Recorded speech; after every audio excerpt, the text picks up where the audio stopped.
আসসালামু আলাইকুম ওয়া রাহমাতুল্লাহি ওয়া বারাকাতুহু নাহমাদুহু ওয়া নুসাল্লি আলা রাসূলিহিল কারীম আম্মা বাদ।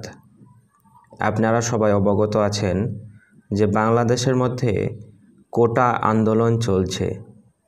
ছাত্রদের মধ্যে যে কোটা আন্দোলন আমরা দেখতে পাচ্ছি, এই সম্পর্কে আজকের এই ভিডিওতে আলোচনা করব।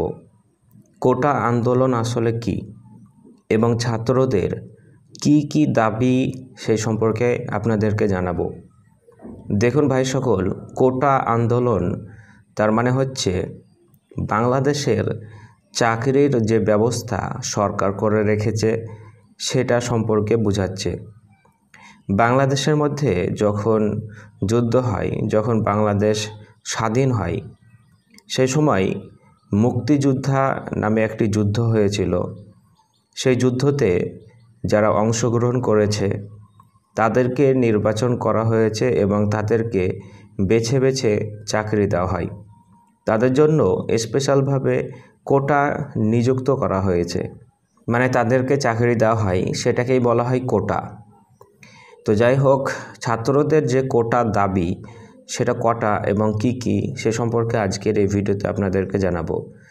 দেখুন, ছাত্রদের বেশ কিছু আবেদন বা দাবি হচ্ছে যে কোটা সংস্কার করতে হবে, যে কোটার নিয়মে চাকরি দেওয়া হচ্ছে সেটাকে বাতিল করতে হবে, নতুনভাবে চাকরি নিয়োগের নতুন প্যানেল তৈরি করতে হবে।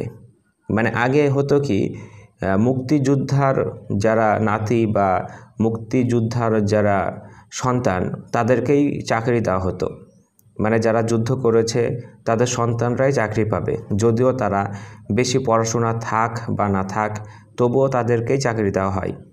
কিন্তু এখন বর্তমানে ছাত্রদের দাবি হচ্ছে মুক্তিযোদ্ধা বা মুক্তিযুদ্ধ যারা করেছে তাদেরকে চাকরি দেওয়া যাবে না, চাকরি দিতে হবে মেধার ভিত্তিতে, যোগ্যতার ভিত্তিতে চাকরি দিতে হবে। এবং এই বিষয়টা নিয়েই বাংলাদেশে অত্যন্ত পরিমাণে আন্দোলন, মারামারি ইত্যাদি দেখা যাচ্ছে। তো সেই ছাত্রদের দাবি হচ্ছে, এক নম্বর, যে 30% মেধার ভিত্তিতে চাকরি দিতে হবে। মানে 100%-এর মধ্যে 30% যারা চাকরি পাবে, মানে যাদের মেধা বেশি বা যারা র্যাঙ্কে আসবে তাদেরকে চাকরি দিতে হবে। আর একটা তাদের দাবি হচ্ছে কোটা কমাতে হবে, মানে মুক্তিযুদ্ধ বা যে যোদ্ধার যারা সন্তান নাতি যারা আছে তাদেরকে এমনি চাকরি দেওয়া হয়, তো এটাকে কমাতে হবে, তাদেরকে কিছু পার্সেন্ট দেওয়া যেতে পারে, এরকম তাদের দাবি। ছাত্রদের আরও একটি অভিযোগ যে কোটার অপব্যবহার হয়ে থাকে, মানে যারা যুদ্ধ করেছে তাদেরকে তো দেওয়া হচ্ছে, তাছাড়াও এমনও অনেক আছে যারা যুদ্ধ করেছে তাদেরকে দেওয়া হয় না, আবার যারা যুদ্ধ করেনি তাদেরকে দেওয়া হয় টাকার ভিত্তিতে, এরকমভাবে দাবি উঠেছে। তো কোটার যে অপব্যবহার হচ্ছে সেটাকেও দূর করতে হবে। এই কোটা নিয়ে বিভিন্ন রকম দুর্নীতি দেখা যাচ্ছে, সেগুলোকেও দূর করতে হবে, এরকমও ছাত্রদের দাবি।